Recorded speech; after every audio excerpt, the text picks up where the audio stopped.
¿Alguna vez has sentido que corrías en la dirección equivocada? Yo llevaba 20 años corriendo. Tenía un buen trabajo en Madrid, un apartamento con vistas, una vida que, desde fuera, parecía un éxito. Pero por dentro sentía un vacío, una sensación persistente de que había dejado algo importante atrás. Creía que era el precio de la vida moderna, hasta que una llamada inesperada me obligó a volver al lugar del que había huido. Esta no es solo la historia de un regreso a mi pueblo, es la historia de cómo el hombre más silencioso de Galicia, un anciano que apenas conocía, me entregó la pieza que le faltaba al rompecabezas de mi vida. Sus palabras no solo detuvieron mi carrera sin sentido, sino que le dieron un nuevo mapa a mi destino, revelando una verdad que mi propia familia me había ocultado. Si sientes que buscas un propósito, una señal para cambiar de rumbo, quédate conmigo. Lo que este anciano me confesó en el corazón de la Galicia rural es una lección sobre las verdades que el tiempo no puede borrar.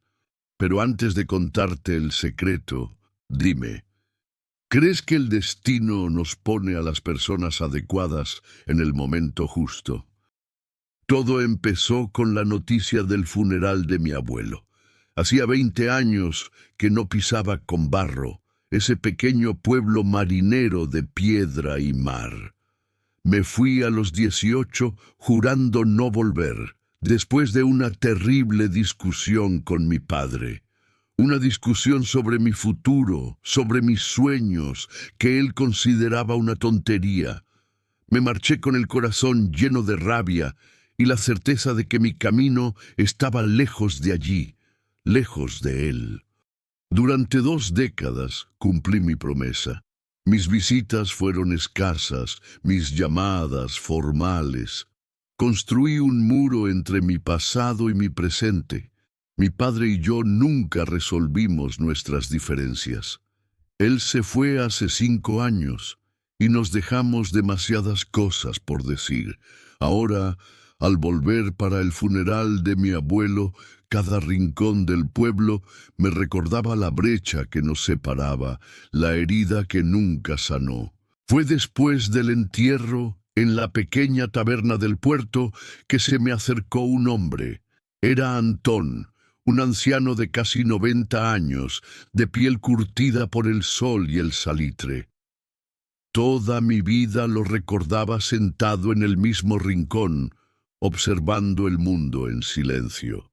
Nunca lo había oído decir más de 2 frases seguidas. Pero esa tarde se sentó a mi mesa, me miró con sus ojos increíblemente lúcidos y dijo: «Javier, hay algo que tu padre me pidió que te contara, pero solo cuando estuvieras preparado para escuchar. Déjame saber en los comentarios desde qué ciudad o país me estás viendo, mientras reúno el valor para escuchar una verdad que esperó 20 años. Y si te gustan estas historias que nos conectan, suscríbete para que no te pierdas el final de este viaje». El corazón se me detuvo por un segundo. ¿Mi padre? ¿Había dejado un mensaje para mí con Antón, el hombre que era casi una sombra en el pueblo? El ruido de la taberna pareció desvanecerse. Solo existíamos Antón, yo y el peso de 20 años de silencio a punto de romperse. ¿Preparado para escuchar?, repetí en mi mente. ¿Acaso lo estaba?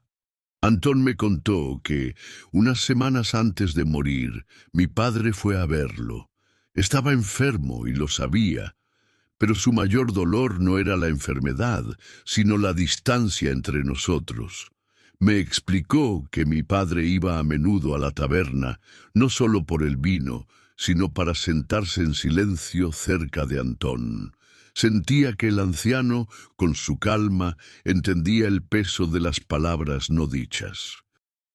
Tu padre era un hombre orgulloso, Javier, demasiado orgulloso para admitir un error, dijo Antón con su voz grave y pausada.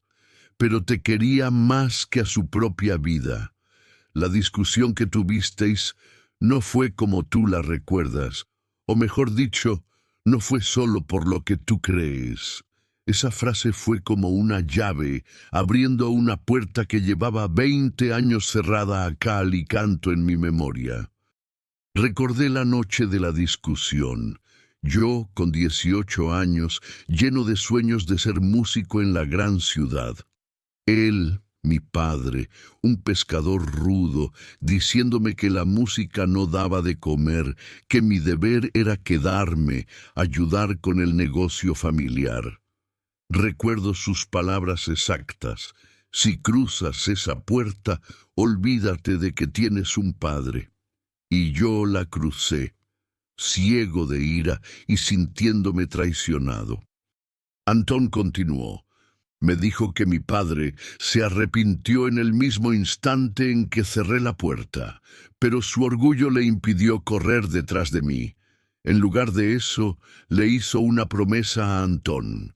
Si algún día mi hijo vuelve, le dijo, y lo ves perdido, cuéntale la verdad, dale esto.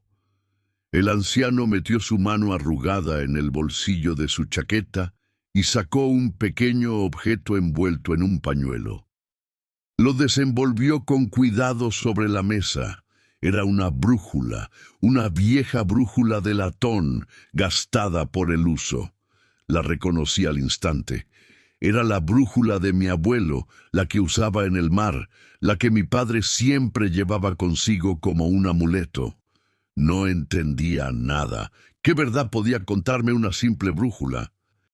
Él no quería que te quedaras por el negocio, muchacho, susurró Antón. Quería que te quedaras por otra razón. Una razón que él no se atrevió a contarte a la cara. Antón giró la brújula en la mesa. Había una pequeña inscripción en la parte de atrás, casi borrada por el tiempo. Me acerqué para leerla. Y lo que leí en esa diminuta inscripción, una sola palabra, hizo que todo mi mundo se tambaleara. La historia que yo había construido, el pilar de mi resentimiento durante 20 años, era una mentira. O más bien, era una verdad a medias. Y como dicen, una verdad a medias es la más peligrosa de todas las mentiras. La palabra grabada en la brújula era Carmen. Carmen, el nombre de mi madre. Ella había muerto cuando yo tenía apenas 10 años, a causa de una enfermedad repentina y devastadora. Su muerte fue el primer gran cataclismo de mi vida, el evento que transformó a mi padre de un hombre alegre y risueño en la figura severa y silenciosa que yo recordaba. Miré a Antón, confundido. «¿Carmen? ¿Qué tiene que ver mi madre con todo esto?» El anciano asintió lentamente, como si esperara mi pregunta. «Tu padre no se oponía a tus sueños, Javier. Él tenía miedo, un miedo atroz». Antón me explicó que mi madre, antes de conocer a mi padre, también tuvo un sueño. Quería ser pintora. Dejó el pueblo para estudiar Bellas Artes en Santiago de Compostela. Allí, sola y luchando por abrirse paso, cayó en una profunda depresión. Se sintió perdida, sin rumbo, y acabó volviendo al pueblo con el corazón y los sueños rotos. Fue entonces cuando conoció a mi padre, y él se convirtió en su ancla, en su puerto seguro. Pero él siempre vivió con la culpa, pensando que si ella no hubiera renunciado a su sueño, quizás su tristeza nunca se habría agravado y su enfermedad no la habría vencido tan rápido. Cuando te vio a ti con 18 años, con la misma luz en los ojos, el mismo deseo de irte a la ciudad a perseguir un sueño artístico, continuó Antón. Él no vio a su hijo, vio a Carmen, y el pánico se apoderó de él. La discusión no fue para frenar mis sueños, Fue un intento torpe y desesperado de un hombre aterrorizado de que la historia se repitiera, de perderme a mí como sintió que perdió a mi madre. Sus palabras duras no eran un rechazo a mi persona, sino un grito de miedo. Si cruzas esa puerta, olvídate de que tienes un padre. No significaba no te quiero. Significaba tengo pánico de que el mundo te haga daño y no pueda protegerte.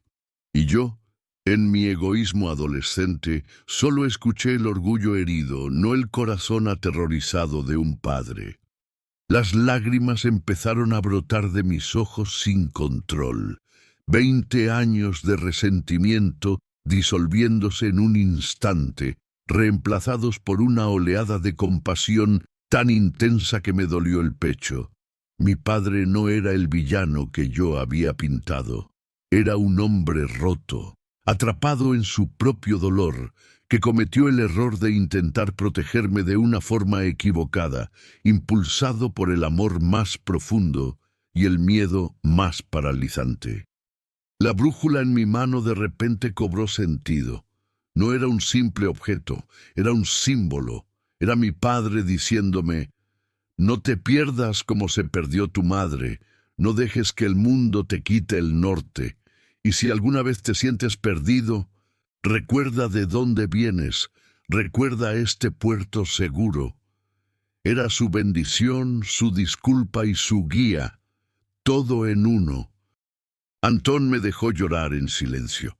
Cuando levanté la vista, él me sonrió con una infinita ternura. Él sabía que algún día volverías, y que solo entonces, después de haber vivido tu vida, entenderías su miedo y podrías perdonarlo. Y en ese momento lo perdoné.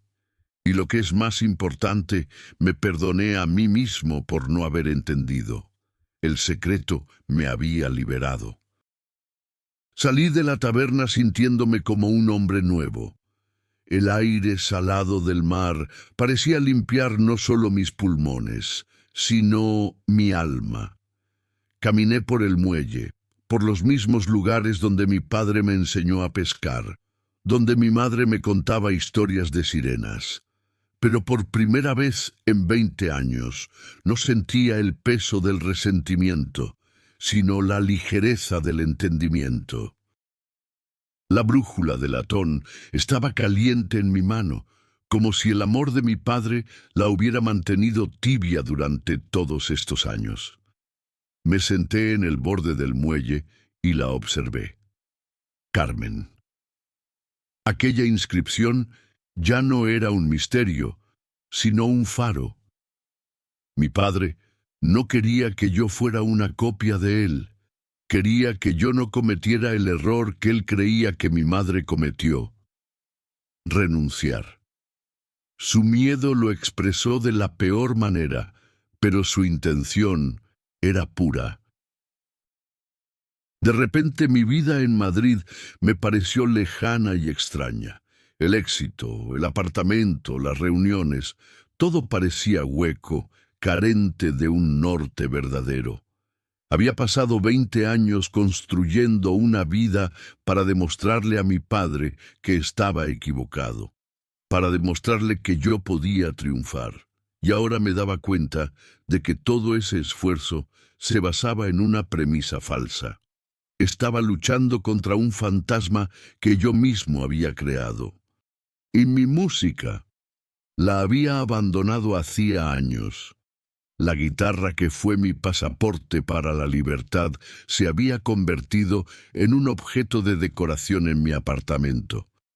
La vida corporativa, las responsabilidades, la rutina, poco a poco habían silenciado la melodía dentro de mí.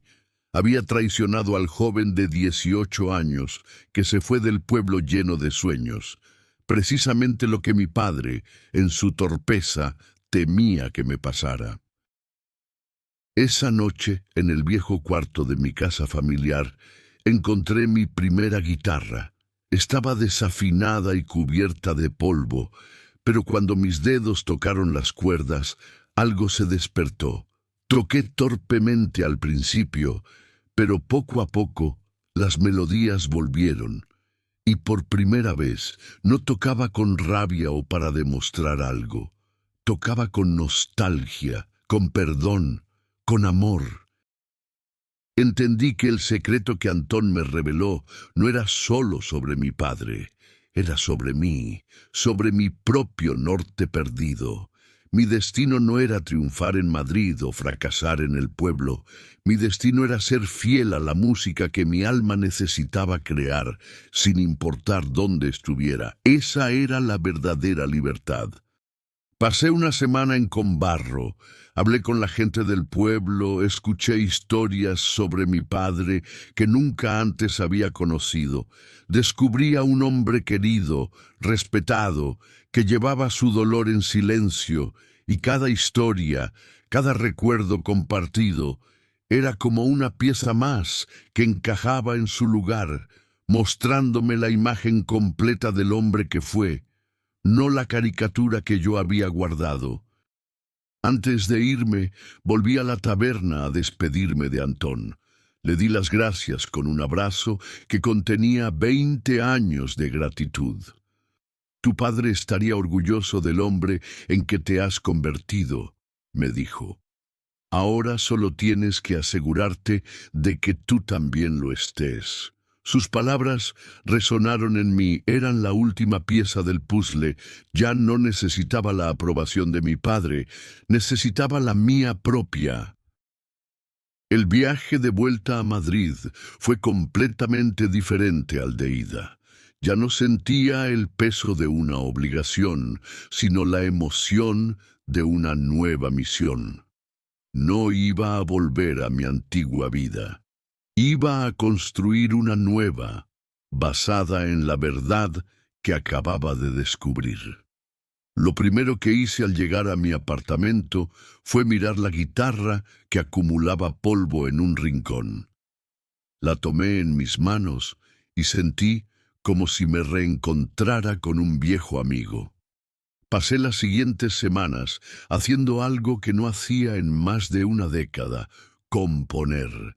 Las canciones fluían de mí como un río represado que finalmente encontraba su cauce. Escribí sobre mi padre, sobre el mar de Galicia, sobre el peso de los secretos y la ligereza del perdón. Cada nota, cada palabra era una forma de procesar, de sanar, de honrar la verdad. Mi trabajo en la oficina empezó a parecerme un disfraz que ya no me servía. Las reuniones, los informes, las metas de ventas, todo había perdido su color. El único lugar donde me sentía vivo era con mi guitarra en el regazo. La revelación de Antón no solo había cambiado mi pasado, me estaba exigiendo cambiar mi futuro. Fue una decisión difícil, aterradora. Suponía dejar atrás la seguridad, el estatus, todo lo que había construido. Suponía saltar al vacío, confiando únicamente en la música y en la brújula de mi abuelo, que ahora llevaba siempre en el bolsillo. Mis amigos pensaron que me había vuelto loco.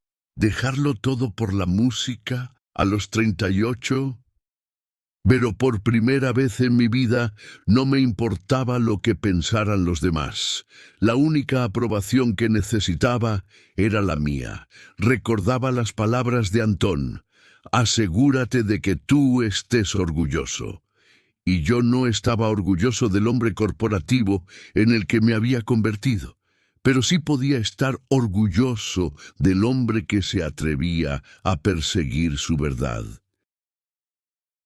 Presenté mi renuncia, vendí la mayoría de mis cosas, me quedé solo con lo esencial: mi ropa, mis libros y mi guitarra. Alquilé un pequeño estudio, mucho más modesto que mi antiguo apartamento, pero con una luz increíble, y empecé a tocar. Toqué en pequeños bares, en cafés, en las calles del barrio de Malasaña. Al principio para audiencias de 5 o 10 personas. No ganaba mucho dinero, apenas lo suficiente para pagar el alquiler y la comida, pero nunca en mi vida me había sentido tan rico. Cada noche, al volver a casa cansado pero con el alma llena, miraba la brújula sobre mi mesita de noche. Ya no necesitaba mirar la inscripción para recordar su mensaje. El norte ya no era un lugar en el mapa, sino un sentimiento en mi pecho. Un día, el dueño de un pequeño local donde yo tocaba me dijo que mis canciones tenían algo especial. Cuentan una historia, me dijo. Tienen alma.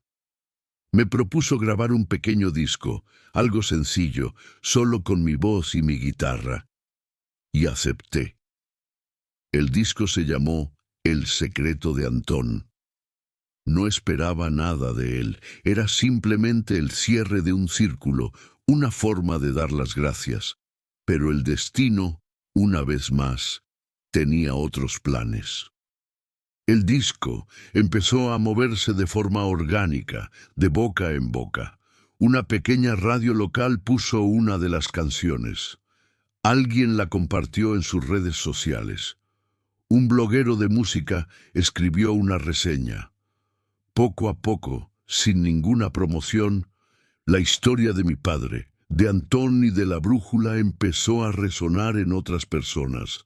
La gente no solo escuchaba la música, escuchaba la verdad que había en ella. Empecé a recibir mensajes, personas que me contaban sus propias historias de desencuentros familiares, de secretos guardados, de perdones necesarios. Me di cuenta de que mi historia, aunque única, tocaba una fibra universal. Todos tenemos nuestros propios fantasmas, nuestras propias verdades a medias que nos impiden avanzar.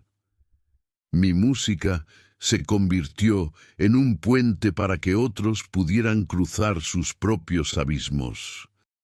Los conciertos empezaron a llenarse. Ya no eran 5 o 10 personas, eran 50, 100. Gente que cantaba mis canciones, que se sabía la letra de memoria. En cada concierto, antes de tocar la canción principal, yo contaba la historia de la brújula. Y cada vez que la contaba, sentía la presencia de mi padre a mi lado, como si finalmente estuviéramos en paz, compartiendo el mismo escenario. Un día recibí un correo electrónico. Era de una mujer que se presentó como la nieta de Antón. Me contó que su abuelo había fallecido unos meses antes, en paz, en su casa de Combarro. Me dijo que en sus últimos días él hablaba a menudo de el hijo del pescador y de cómo una vieja promesa había encontrado su destino, y me adjuntó una foto. En la foto se veía a Antón, ya muy anciano, sentado en su rincón de la taberna, y a su lado, sonriendo, estaba mi padre. La foto parecía reciente, probablemente de la última visita de mi padre al pueblo antes de morir. Estaban los dos juntos, como dos viejos amigos compartiendo un secreto. El secreto que al final no era solo mío, sino de todos ellos. Un legado de amor, miedo y redención. Esa foto me dio el cierre que me faltaba. Antón no fue solo un mensajero, fue un guardián, un amigo leal que cumplió una promesa más allá de la muerte. Y mi padre no solo se disculpó a través de él, sino que me mostró el valor de la amistad verdadera y de la confianza. Mi vida hoy es muy diferente de la que tenía. No tengo un apartamento con vistas ni un sueldo fijo, pero tengo algo mucho más valioso. Tengo un propósito. Mi música es mi brújula. Y cada vez que subo a un escenario y comparto mi historia, sé que estoy honrando a mi padre, a mi madre, a Antón y al joven de 18 años que un día se atrevió a soñar. Ya no corro en la dirección equivocada. De hecho, ya no corro, simplemente camino a mi propio ritmo, con mi guitarra a la espalda y una vieja brújula de latón en el bolsillo que siempre, siempre apunta al norte. Y mi norte es la música. Mi norte es la verdad. La historia podría terminar aquí, con el éxito modesto de un músico que encontró su camino, pero el universo aún guardaba una última sorpresa, una última lección. Un año después del lanzamiento de mi disco, me invitaron a dar un concierto en Santiago de Compostela.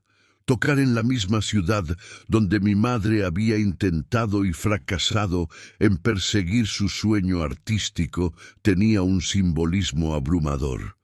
Era un pequeño teatro, pero estaba lleno. En la primera fila vi a una mujer de mediana edad que me miraba con una intensidad particular. Durante todo el concierto, sus ojos no se apartaron de mí. Cuando terminé y la gente aplaudía, ella permaneció sentada, con lágrimas corriendo por su rostro. Más tarde, mientras firmaba algunos discos en el vestíbulo, ella se acercó. «Me llamo Sofía», dijo con voz temblorosa. Yo fui la mejor amiga de tu madre, Carmen, en la Facultad de Bellas Artes». Mi corazón dio un vuelco. Era como si un fantasma del pasado se materializara frente a mí.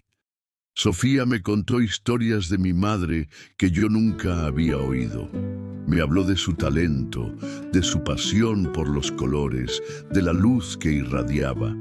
Pero también me habló de su fragilidad, de su miedo al fracaso, de cómo la competitividad de la ciudad la intimidó. «Ella no fracasó, Javier», me dijo Sofía. «Ella eligió el amor, eligió la paz de su pueblo y nunca se arrepintió». Entonces me entregó un viejo cuaderno de bocetos. Este era su tesoro. Me pidió que lo guardara. Dijo que algún día su hijo lo entendería. Abrí el cuaderno. Estaba lleno de dibujos a lápiz, paisajes de conbarro, retratos de pescadores, las olas rompiendo en las rocas. Y en la última página, un retrato de un hombre joven, sonriendo, con el mar de fondo. Era mi padre. Y debajo del dibujo, una frase: «Mi norte verdadero». En ese instante el círculo se cerró por completo. Mi madre no había renunciado a su sueño, lo había transformado. Su arte ya no estaba en un lienzo, sino en la familia que construyó, en el amor que sintió.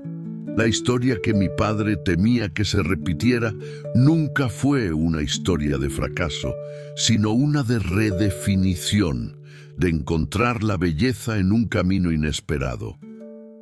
La brújula no era solo un mensaje de mi padre para mí, era un homenaje a mi madre. Él me estaba diciendo que, sin importar el camino que eligiera, el verdadero norte siempre sería el amor. Y que no importaba si mi arte me llevaba a grandes escenarios o a pequeñas tabernas, mientras fuera fiel a ese amor, nunca estaría perdido. Esa noche volví a mi hotel y escribí una nueva canción. No era una canción triste, era una celebración, una canción sobre cómo las historias de nuestros padres viven en nosotros, sobre cómo sus miedos y sus amores nos moldean, y sobre cómo el perdón tiene el poder de transformar un legado de dolor en un legado de paz. Ahora, cuando la gente me pregunta sobre mi historia, ya no hablo solo del secreto de un anciano. Hablo del coraje de un padre, de la sabiduría de una madre y de cómo, a veces, necesitamos perdernos por completo para finalmente encontrar el camino de vuelta a casa.